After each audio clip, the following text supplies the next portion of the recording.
Oke, yang pertama bagaimana kondisi sanitasi dan air bersih di wilayah daerah Sukabumi? Untuk khususnya sanitasi ya, kemungkinan untuk sanitasi ada beberapa hal yang mungkin harus kita bahas ya. Salah satu permasalahan pertama untuk sanitasi di Kota Sukabumi itu kita terkendala lahan. Salah satunya itu. Keduanya mungkin kurang kesadarannya masyarakat ya akan pentingnya sanitasi itu tersebut. Dan mungkin untuk air bersih, kebetulan kan jadi Kota Sukabumi itu kota yang diapit oleh kabupaten ya. Mungkin untuk sumber airnya sendiri kita ada di kabupaten. Nah, untuk SKPD dan badan yang menanggulangi air bersih itu tersebut itu adalah PDAM Perum Tirta Mandiri, kalau nggak salah mungkin seperti itu. Kalau untuk kondisi sanitasinya kan memang masih ini ya masih belum layak dan kesadaran masyarakatnya juga masih belum baik untuk sanitasi yang layak dan air bersih ini. Nah, mungkin Dinas sudah melakukan beberapa program untuk mengatasi masalah ini. Dan apa saja program-program unggulan dari Dinas? Mungkin untuk sanitasi itu kita salah satu program strategis ya. Salah satu program strategis itu sendiri ada dana alokasi khusus yang untuk beberapa tahun ke belakang kita selalu dapat ya, tahun 2022, 2023, 2024. Nah, untuk di tahun 2024 kita ada di 4 kelurahan. Salah satunya Baros, Benteng, Cisarua sama Subang Jaya. Itu sendiri satu kelurahan itu ada 5 titik, satu titiknya itu ada 10 rumah mungkin yang tersambung ya.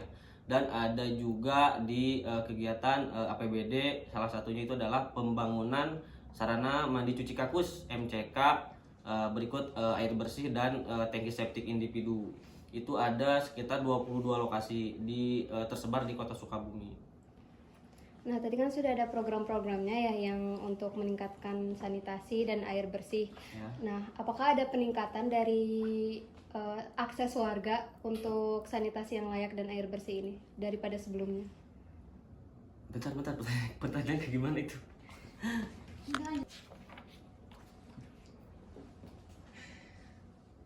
Bisa dimulai? Boleh. Oke, berarti pertanyaan ketiga ya. Sejauh mana masyarakat sudah mendapatkan akses air bersih dan sanitasi layak? Nah, mungkin pemerintah daerah dan beberapa SKPD lain selalu bersama memberikan yang terbaik kepada masyarakat ya, seperti penurunan kumuh, pembangunan spam, dan memberikan sosialisasi terkait sanitasi itu sendiri. Untuk tadi kan sudah ada program-program unggulan juga. Nah, apakah dinas ini ada kerjasama dengan pihak lain seperti dari swasta atau NGO untuk mendukung program tersebut? Nah, pemerintah daerah itu sendiri mungkin karena Kota Sukabumi itu minim perusahaan atau swasta yang ada di bidang sanitasi khususnya ya, dan air minum. Nah, mungkin untuk Kota Sukabumi hanya dengan PDAM untuk penyediaan sarana air bersih. Untuk sanitasi mungkin kita ada UPTD yang menangani IPLT, itu ada di kita. Jadi mungkin kita tidak ada kerjasama dengan swasta, paling sama PDAM di bidang air bersih. Kalau untuk tantangan utama dalam meningkatkan sanitasi air dan akses air bersih di wilayah daerah Sukabumi ini apa aja?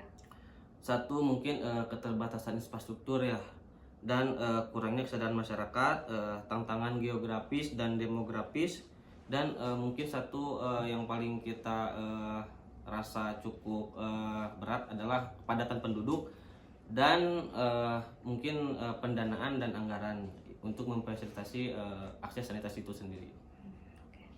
Untuk di daerah Kota Sukabumi sendiri ini kan pastinya ada beberapa daerah yang sulit dijangkau ya. Nah, bagaimana sih Dinas menghadapi daerah-daerah yang sulit dijangkau itu untuk distribusi air bersih dan meningkatkan sanitasi yang layak? Nah, mungkin untuk skala wilayah Kota Sukabumi itu bisa dibilang wilayahnya kecil ya. Nah, dan tantangannya juga tidak begitu sulit ya untuk mendistribusikan air. Yang paling sulit mungkin sumber air yang kita dapatkan itu adanya di Kabupaten Sukabumi. Nah itu ada di wilayah sebelah atas selatan ya mungkin ya, ada 4 sumber air ya, diantaranya ada Cinumpang, Gunung Gede Pangrango, dan mungkin Batu Karut.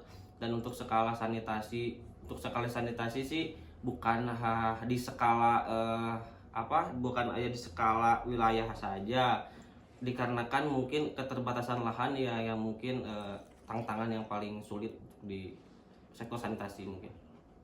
Kalau untuk regulasi atau kayak kebijakan baru gitu, ada gak?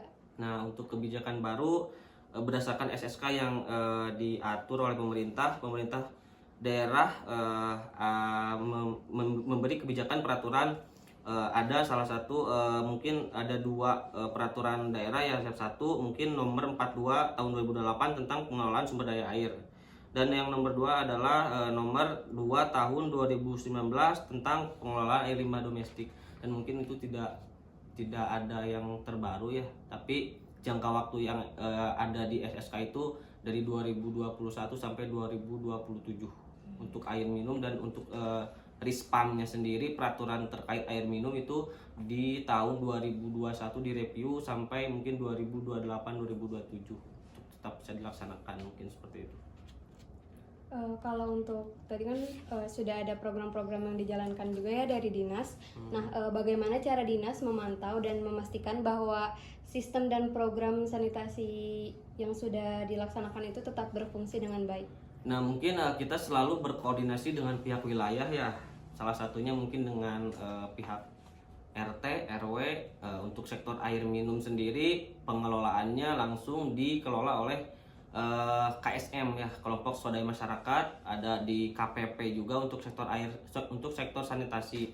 Dan untuk sektor air minum kita selalu berkolaborasi dengan PDAM itu sendiri. Kita selalu memberikan suatu dukungan ya terkait infrastruktur itu sendiri, mungkin seperti itu. Untuk masyarakat sendiri kan tadi sempat dijelaskan juga ya kalau masyarakat kesadarannya tuh masih kurang. Ya. Nah, apakah dari dinas ini ada edukasi khusus untuk masyarakat tentang pentingnya sanitasi yang layak dan air bersih? Nah mungkin untuk itu jadi untuk sosialisasi kemasyarakatan ya. Jadi mungkin ada di beberapa SKPD.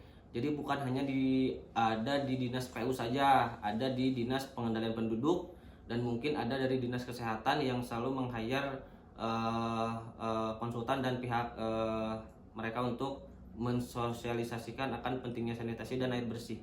Dan mungkin untuk dinas PU sendiri, selain berkolaborasi untuk mensosialisasikan, kita hanya fokus di infrastruktur saja, di fisiknya saja, mungkin seperti itu. Oke, ini udah pertanyaan terakhir. Seberapa besar sih dampak dari perubahan iklim terhadap kualitas dan distribusi sanitasi air di daerah Sukabumi ini? Nah untuk sementara tidak terlalu signifikan ya untuk terkait iklim. Cuman ada beberapa faktor yang menyebabkan kerugian dari segi bencana mungkin ya. Sekarang kan intensitas air sangat mungkin cuaca sangat tidak bisa ditebak ya. Terjadinya bencana, ada beberapa pipa-pipa dan sarana-sarana infrastruktur yang sudah kita bangun itu ada terjadi kebocoran karena ada pergeseran tanah atau mungkin ada longsor.